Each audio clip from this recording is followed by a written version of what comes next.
저도 이제 처형한테 여쭤봤더니 인간은 왜 뒷담화를 안 하고 앞담화를 안 하고 뒷담화. 앞담화를 안 하고 상처를 좀 많이 받으셨나 보다.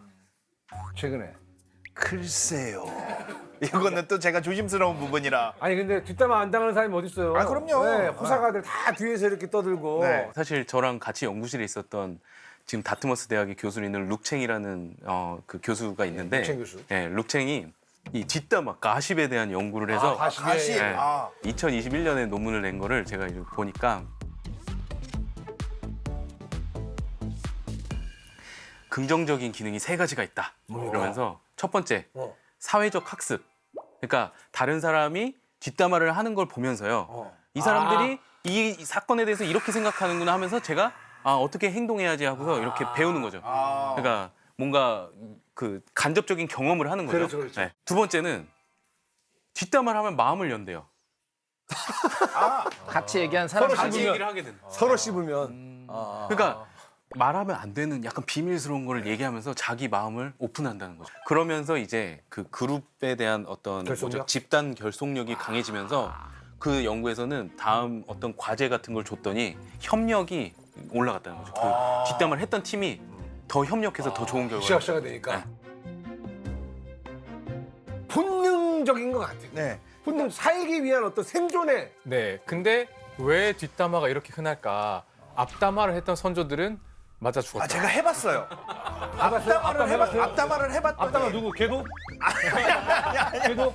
야, 나 너 싫어. 이렇게 지금은 항성시대! 아니 그게 아니라 앞담화는 해결 방법이 없어요. 무조건 갈라서는 근데 거예요. 앞담화는 없어요. 앞담화가 아니라 싸우자예요. 그렇죠. 그러니까 앞담화가 아니라 나 네가 마음에 안 들어. 그럼 그냥 가서 너랑 끝낼 생각을 하고 해결하는 거지. 실은 사회에 어쨌든 어떤 권력 관계들이 있으니까 나보다 권력이 더 있거나 힘이 더 센 사람. 그래서 내가 그 앞에서 앞담화를 했을 때 내가 피해를 받을 가능성이 크다면 그런 행동을 하는 건 사실은 유리하지가 않기 때문에 뒷담화를 할 하는 수밖에 게 없다. 생존 전략일 것 같다. 그렇죠. 생존이. 그리고 누군가 강한 대상이라고 한다면 그 강한 대상이 여러 명을 억압하고 있다면 사실 뒷담화를 통해서 조용하게 우리가 마찬가지의 감정을 느끼고 있다는 걸 공유하고 힘을 합쳐서 몰아내야 되잖아요. 집단 생활이라는 걸 하기 시작하면서부터 사실은 저는 이 뒷담화가 필터링 역할을 해왔다고 생각을 하거든요. 왜냐하면은 우리 부족과 함께 가는 데 있어서 오히려 장애가 되는 사람을 도태시키거나 그 사람을 배제시키기 위해서 나머지 사람들이 뒷담화를 하면서 수근수근하면서 그런 식으로 발전을 해온 게 아닐까 애초에. 근데 지금은 조금 달라졌죠, 그 이야기가. 인간은 원래 뒷담화에 최적화된 생물이라 보고요. 사실 우리가 아까 동물도 뒷담화는 했지만 우리 언어를 쓰기 때문에 뒷담화란 말이 있는 것뿐이지 막 원숭이 이런 애들도 뒤에서 몰래 막 훔쳐가고 이런 행동은 해요. 맞아. 그렇잖아요. 근데 사자는 그런 짓을 하지 않아요. 걔네는 무력이 있고 원래 정면에서 사냥을 하는 애였고 센 걸 아니까. 인간은 정면 승부를 하기엔 육체적 능력이 너무 떨어져. 그래서 집단으로 뒤에서 습격을 하거나 함정을 파거나 계속 추격하거나 이런 식이었잖아요. 그러니까 인간은 원래 앞에서 공격하는 거를 익숙하지 않은 생명이에요. 그래서 원래 뒤에서 했던 습관이 우리는 자연스럽게 말이 무기가 되면서 뒷담화를 하게 된 거고 모든 역사는 사실 제일 큰 일들은 다 뒤에서 일어나요. 인간들 계략을 세워서 함정을 파고 하고 뒷담화는 결국 제 생각에는 걸리지만 않으면 돼. 그럼 뒷담화로 끝나요. 그런 말이 있잖아요. 오히려 현대인들보다 과거 야만인들이 더 공손했다고.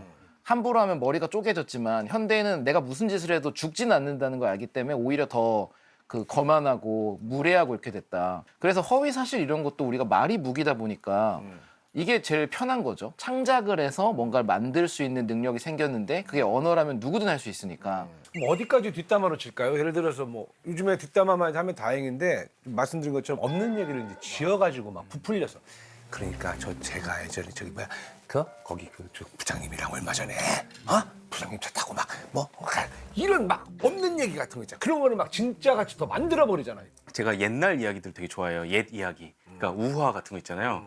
그게 왜 좋으냐면 어떤 인간의 굉장히 깊이 있는 욕구와 어떤 죄책감과 어떤 그 희망과 뭐 이런 게 다 담겨 있는 이야기들이거든요. 세상에 대한 모델이 사실 거기에 있는 거예요. 이야기에는. 그러니까 저는 인간이 그냥 이야기를 스토리텔러인 것 같아요. 이게 뭐 아까 언어와 상상력 언어와 이런 글씨. 것들이 있으면서 이야기를 만들어내는데 아주 최적화된 뭐 그런 동물이 된 거죠. 존재가 된 건데 저는 이야기를 만들었는데 중요한 시스템이 뇌를 보면 네. 두 가지 정도인 것 같아요. 네. 하나는 그 해마와 전전두엽 그 해마가 보통 스토리텔링의 가장 중요한 그 구조라고 하는데 과거를 기억하는 데 되게 중요하거든요.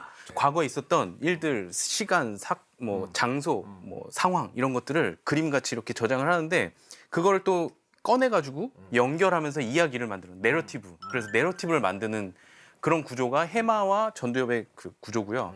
거기에 약간 흥미를 끼워 넣는 게 저는 선조체와 전두엽. 요 구조는 또 이제 도파민 때 배우셨을 것 같은데 뭔가 예측한 것보다 좀 다른 게 있을 때 활성화가 되는데 두 가지가 딱 합쳐지면서 즐거운 이야기라는 게 놀라운 이야기 뭐 이런 게 생기는 거거든요. 해마 구조와 내러티브와 흥미, 선조체가 만나서 이 엄청난 파워풀한 지금 이야기들을 양산해내고 있는 것 같아요. 근데 그게 부정적으로 사용되지 않고 저는 정말 긍정적인 방향으로도 이야기들이 만들어내질 수 있잖아요. 뒷담화도 오히려 좋은 얘기를 뒤에서 전달했으면 맞아요. 좋겠어. 저 친구 이번에 대단했어. 이런 이야기로 하는 게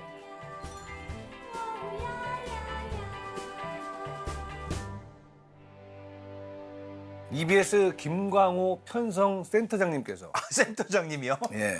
인간은 왜 비합리적인 결정을 내릴까요? 자, 비합리적인 결정. 이거 안 되는데 안 됩니다. 그거는 그렇게 하시면 안 돼라고 하는데도 아 됐어 할래. 버튼을 누르잖아요. 네. 왜?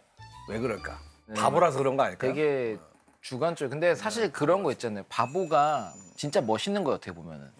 왜냐면 되게 순정, 낭만, 로망 이런 거잖아요. 그 비합리적인 선택을 하는 거는 그 사람이 낭만이 있는 거야. 합리적인 걸 다 제껴두고라도 이걸 선택해서 한번 해보고 싶은.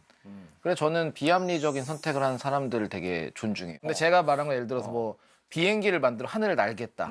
이건 목숨을 걸고 하는 도전이고 되게 어떻게 보면 비합리적이잖아요. 그걸 도전을 해서 해낸 사람들이 있고 그 결과가 크게 남아있는 거고 우주를 가는 것도 사실 그런 의미기도 하죠. 지구에서 충분히 살 수 있는 환경이었는데 왜 그 엄청난 돈을 들여서 우주에 쏟아붓고 있느냐.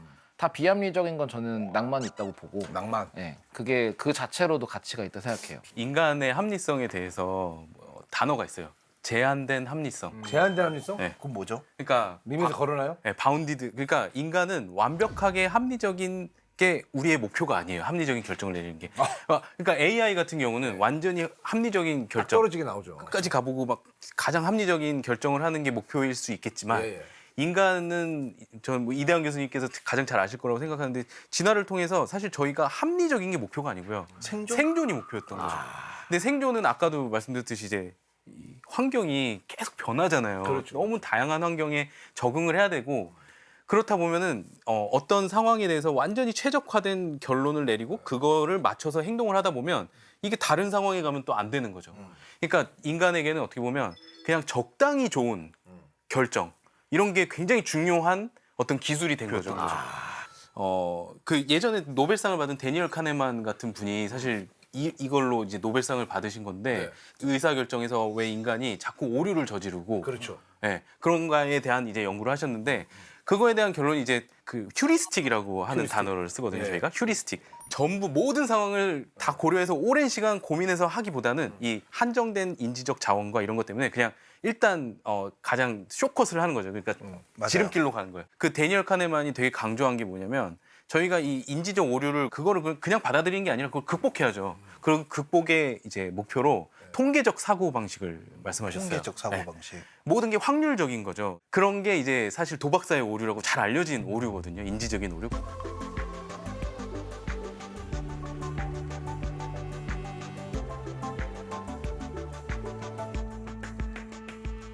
로또 잘 나오는 집 이래가지고 항상 네. 줄 서 있는 집 저희 집 앞에도 있거든요. 로또는 랜덤이에요. 아무 데서나 사도 전혀 상관이 없어요. 독립이죠. 독립. 네, 모든 독립인데 사건이 독립 사건. 그럼에도 불구하고 거기서 많이 나오는 이유는 사람들이 많이 사니까 거기에서 많이 뽑혀서 나가는 거예요.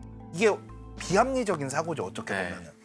그래서 요새는 AI한테도 이 인간의 어떤 제한된 합리성, 비합리적인 행동을 오히려 모사하게 만들고 거기서 나타나는 게 어떤 건지 인간만의 어떤 고유성이 뭔지를 연구하려고 그런 시도도 있어요. 네. 오히려 AI를 이용해서. 네, 이야기를 하면 할수록 인간은 정말 복잡하고 섬세한 맞아요. 그런 존재들이다. 그때 우린 진지했어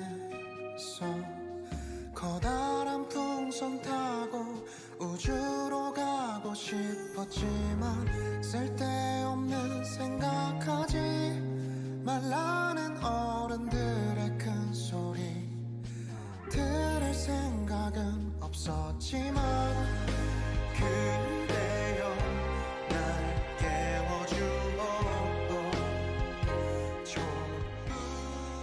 자, 이제 우 교수님한테 질문을 좀 해보도록 하겠습니다. 인간의 감정에 대해서 연구를 하셨는데 인간이란 어떤 존재인가요? 제가 이거 들고 네, 마이크. 예. 네, 인간이란 굉장히 오묘하고 매력적인 존재. 오묘하고 매력적인 저는 정말 근데 인간을 알고 싶어서 이 연구 주제를 잡았고 네. 그래서 이제 심리학을 하면서 뇌과학까지 이제 갔는데 나에 대해서도 더 궁금해지는 시간이었던 맞습니다. 것 같아요. 앞으로 더 연구할 게 많을 거라는 생각이 네. 드네요. 저는 인간이란 어떤 존재인가라는 질문을 던지는 존재라고 생각해요.